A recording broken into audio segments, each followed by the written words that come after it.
trigo en el mundo viene pasando por un momento bastante malo, no podemos decir el peor momento, pero es bastante nefasto, lamentablemente. Tenemos una producción global que viene creciendo por cuarta campaña consecutiva, en la cual el stock final crece más y la producción crece a niveles superiores que el consumo, ¿no? Entonces esto hace que el stock final sea cada vez mayor y por ende la relación stock-consumo va aumentando.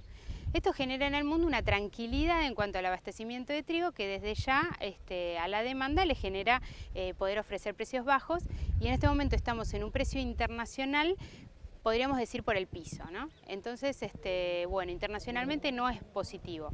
Ahora, cuando lo internacional lo trasladamos a lo local, teniendo en cuenta el cambio de coyuntura que tuvimos, en donde sobre todo le quitamos las retenciones, que eso generaba una quita de precio, y le quitamos los ROEs, la asignación de ROEs, lo cual generó una distorsión del precio, ¿no? Que es diferente, porque al tener momentos diferentes para exportar, esto hacía que los precios se manejaran sin competencia en el mercado externo, y eso hacía que el precio nunca fuera transparente respecto al mercado externo.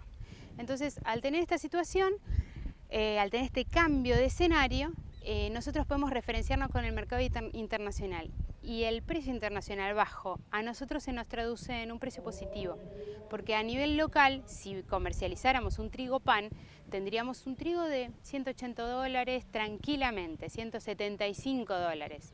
Si cargamos ese número a nuestros márgenes, el número termina dando bien. O sea, no es para tirar manteca al techo, pero es un buen número, ¿sí? ¿Qué pasa? Tenemos un mercado que se recuperó, la coyuntura a nivel local, y ahora tenemos una vocación de hacer trigo que tiene que recuperarse. Entonces, apuntalar un poquitito más a decir, si voy a hacer un trigo, no lo voy a desperdiciar como herbicida simplemente o como un tomador de agua, sino que lo voy a apuntar a aumentar la fertilización y a generarle un nivel superior de proteína, ¿sí?